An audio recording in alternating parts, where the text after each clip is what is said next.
Eureka by John Thomas, Volume 1. Chapter 1, Section 1, Part 8. The Apocalypse rooted in the Prophets, the Apocalypse in Zechariah. The next prophet in the order of the Old Testament is Zechariah, a book which, like all the preceding, is intimately connected with the apocalypse of the anointed Jesus. Zechariah was contemporary with Zerubbabel, Joshua the high priest, and Haggai, and prophesied about 520 years before the birth of Jesus.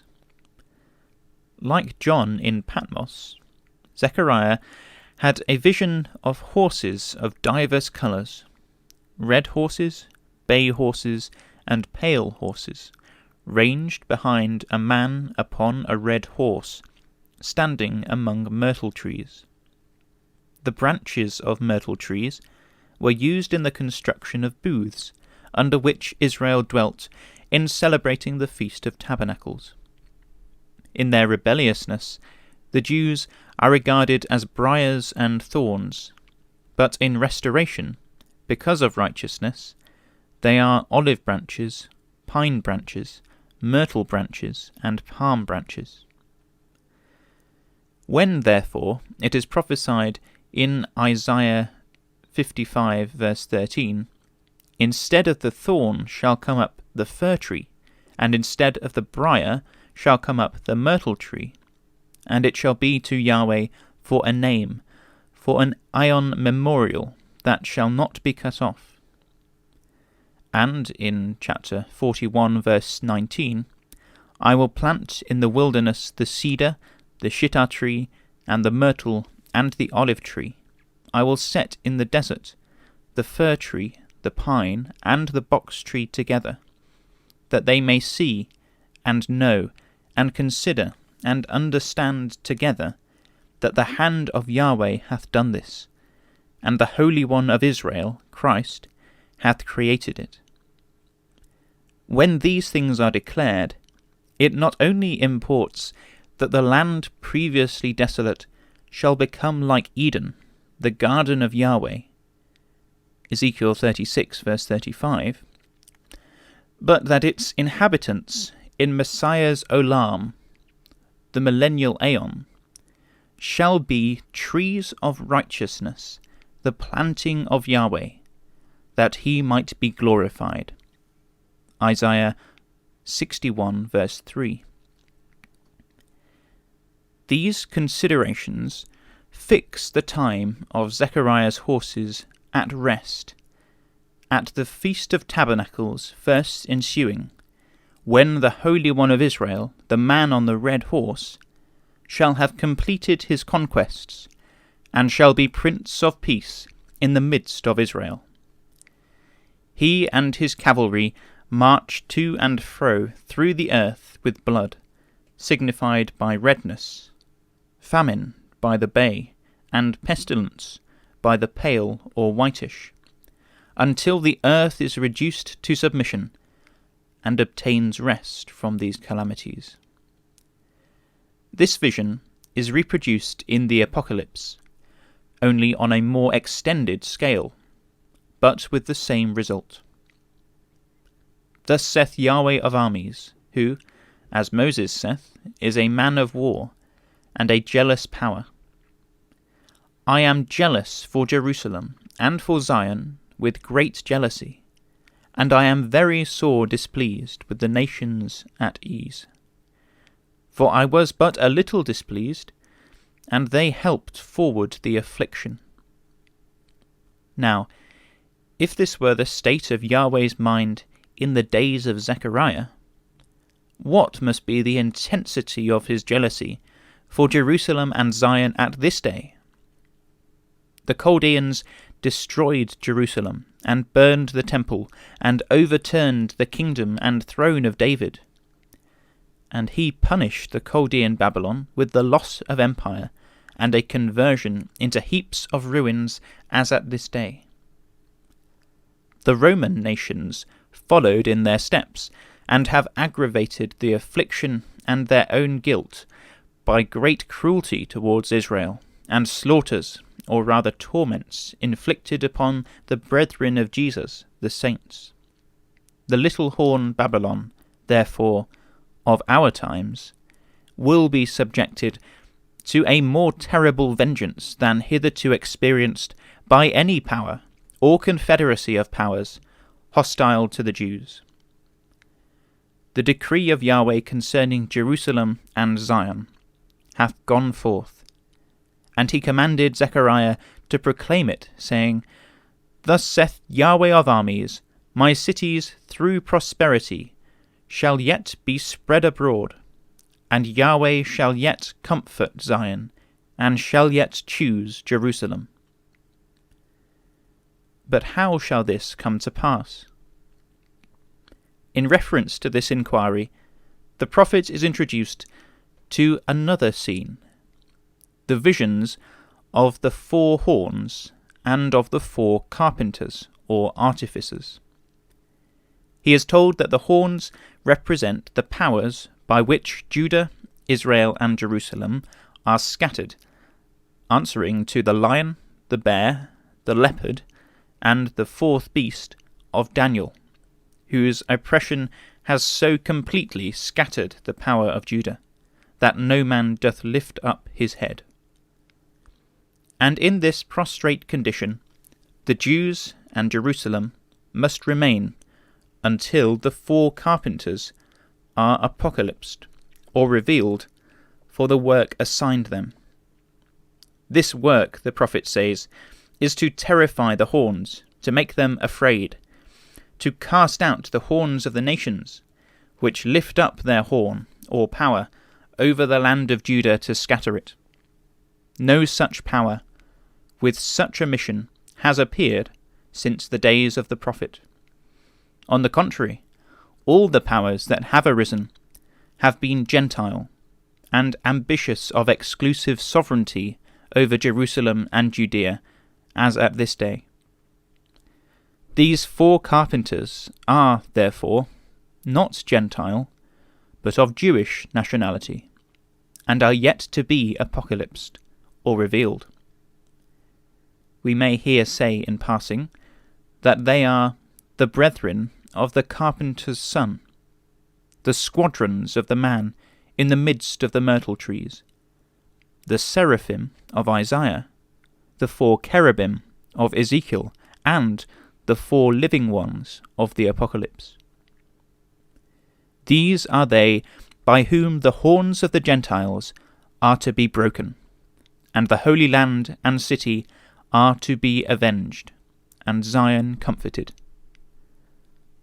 But the prophet and his friends would, doubtless, delight to know the times and seasons when Jerusalem should be exalted to the dignity of Yahweh's throne.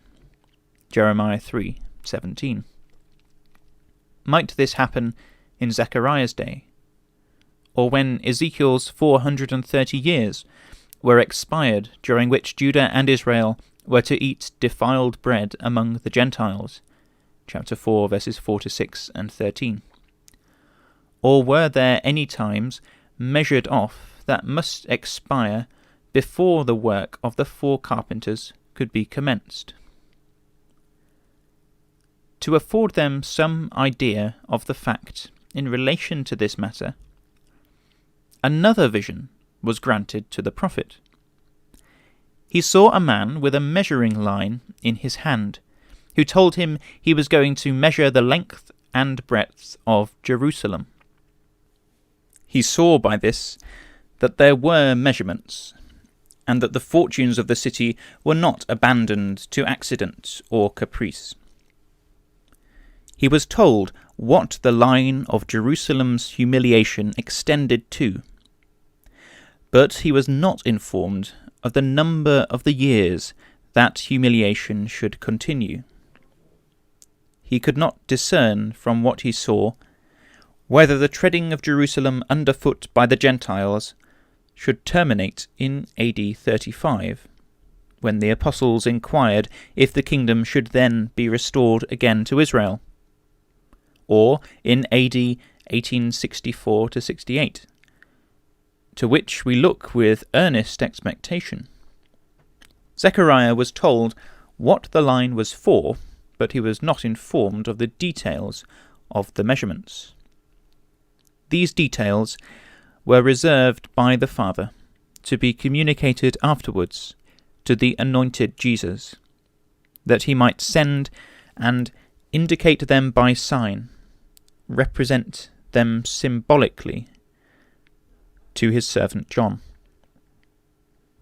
The apocalypse, however, to which the measuring line extended, was communicated to Zechariah. He was told these words: "Jerusalem shall be inhabited as towns without walls, for the multitude of men and cattle therein." And the reason given why it should be so secure in such a country was, "Because, saith Yahweh, I will be unto her a wall of fire," the jasper wall of Apocalypse 21, verses 12, 14, and 18, round about her, and will be the glory, the jasper stone, clear as crystal, verse 11, in the midst of her. He perceived from this, as we may also perceive, that Yahweh would appear in Jerusalem at the end of the measuring line.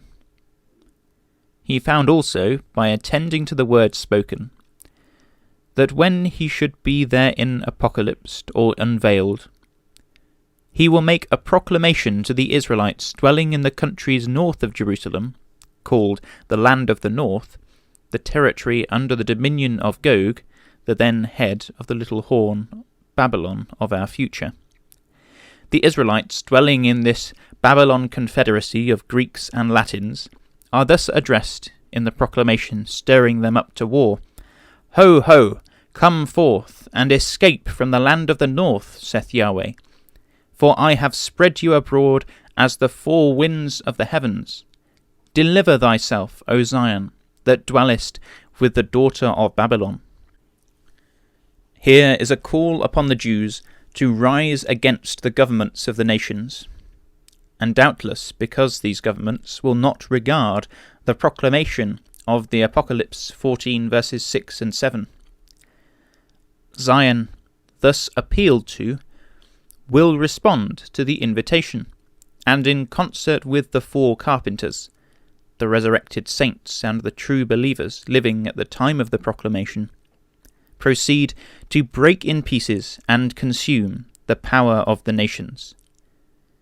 These are to be spoiled and subjugated by their servants the Jews.